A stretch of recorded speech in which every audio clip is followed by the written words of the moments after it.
Émile Langevin nous a envoyé une question pour toi.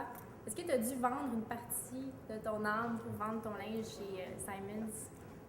Lorsqu'on a créé la collection moins chère, plus accessible, Ouais. démocratique, que j'ai appelée pour Simons, on s'est copié soi-même.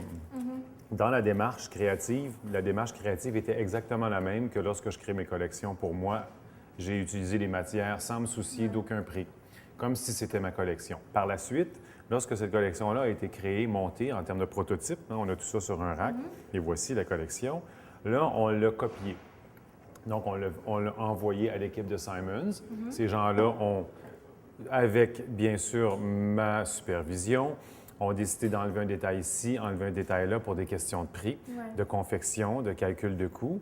Et aussi les matières premières, on a dû les changer, les transformer pour les avoir moins chères. Mais Donc, ça fait pas mal à ton cœur de designer de dire, moi, je crée un vêtement, puis là, Simons m'enlève un détail, Simons me change mon tissu. non, parce que c'était d'un commun accord, puis aussi parce que j'étais là pour travailler avec eux dans ce niveau-là. Et puis, à un moment donné, bien, si tu achètes un produit créateur, bien, tu ne peux pas avoir la même chose lorsque tu achètes un produit moins cher.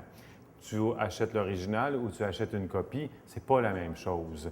Et c'était correct comme ça parce que, tu sais, de se faire copier, c'est dans notre monde à nous, c'est flatteur. Ouais. Ça prouve que ce qu'on fait, il y a quelque chose de bon et que des grandes sociétés qui regardent ce qu'on fait, qui achètent, qui reproduisent en se disant, mais ce qu'il a fait, ça va être bon, puis il y a un bon marché pour ça.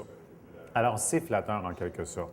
C'est sûr que c'est un gros problème, le plagiat et la copie dans le monde entier. On peut parler de grandes marques qui se font copier des montres, des sacs, des choses comme ça.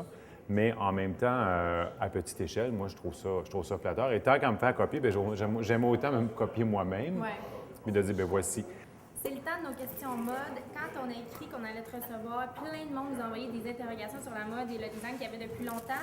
Mathieu Saint-Onge te demande, as-tu déjà porté le paréo, sauf en sortant de la douche, dans une autre occasion qu'en sortant de la douche? Ou quand, comment? Là, il faut que tu t'expliques. Ça serait difficile pour moi de dire non parce que j'en ai créé moi-même de ces paréos. Et lorsque j'ai créé le paréo, pour moi, c'était d'essayer d'amener ce type de vêtements-là à la ville, ce qui n'est pas évident pour un homme. Ben, je l'ai porté par-dessus des jeans, avec des baskets, avec des Converse, entre autres. Je l'ai porté de cette façon-là. Je l'ai porté à la ville, évidemment, avec des sous-vêtements dessous. L'été, Hey, portes-tu des J'ai- vêtements griffés aussi? du buc, Ouais. ça s'en vient. OK.